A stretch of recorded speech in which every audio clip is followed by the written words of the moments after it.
Hello hello hello hello అందరికీ నమస్కారం. ఈ వారంలోనే చూడండి 3 సార్లు జగన్మోహన్ రెడ్డి గారు బయటికి వెళ్ళారు.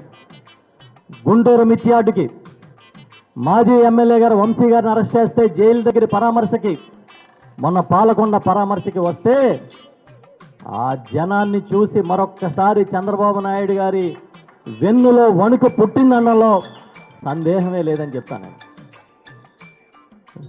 సినిమా యాక్టర్లకు కూడా లేని విపరీతమైన ప్రజాదరణ కలిగిన నాయకుడు ఎవరన్నా ఉంటే అది జగన్ గారే.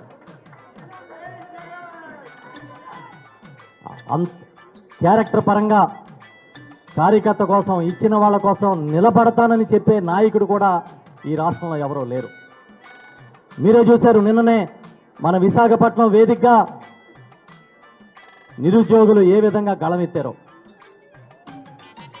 ఏ ఒక్క వర్గాన్ని మోసం చేయకుండా వదిలిపెట్టలేదు చంద్రబాబు అని ఈ 8 నెలల కాలంలో మరొకసారి తేలిపోయింది. సిద్ధం సభలకు కూడా జనం వచ్చారు. మరి వాళ్ళంతా ఏమయ్యారు? ఎందుకు ఓట్లు వేయలేదు? సినిమా హీరోలు లేని ఫ్యాన్స్ జగన్ కు ఉంటే పెయిడ్ ఆర్టిస్టులతో, పేటీఎం గాళ్ళతో ఎందుకు మీరు భజన చేయించుకుంటున్నారు? చెప్పడానికైనా ఉండాలి సిగ్గు ఎగ్గు. Why not Kuppam, why not Mangalagiri, why not Pithapuram అన్నారుగా. పాపం వైనాట్ ప్రతిపక్ష హోదా అనుకుని ఉంటే అదైనా దక్కేది. పాపం ఓ పక్క జగన్ ఏమో కార్యకర్తల కోసం నిలబడడం లేదు. నేను ఈసారి జగన్ అన్న 2-0లో గట్టిగా నిలబడతాను, ఒంగుంటాను అని శబ్దాలు చేస్తా ఉంటే నువ్వేందుకు అనుభవం ఇట్ట రివర్స్ గేర్ లో మాట్లాడుతూ ఉన్నావు. 3 సార్లు బయటకు వస్తే అదేదో అద్భుతంలా ఫీల్ అవుతున్నావేటి?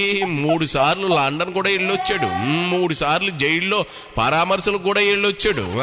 ఇదిగో అసలు బయటకు రావడమే ఈవీఎంలో బాధలు కొట్టిన పిన్నెల్లి పరామర్శించడానికి జైలుకి వెళ్ళాడు కదా. అక్కడ ఏదో వీళ్ళంతా స్వతంత్ర పోరాటంలో పాల్గొని జైలుకి వెళ్ళి వచ్చినట్లు పరామర్శించి రావడం, బిల్డప్ బాబాయ్ కబుర్లు చెప్పడం సిగ్గుండాలి కదా. ఇక సాలు కనుబాబు, నీ జగన్ రెడ్డి భజన సంక్రాంతికి ఊళ్ళోకి వచ్చి నిద్రపోతా అన్నాడు. అది ఏ సంవత్సరం సంక్రాంతితో ముందు కనుక్కో. ఇక బయలుదేరు.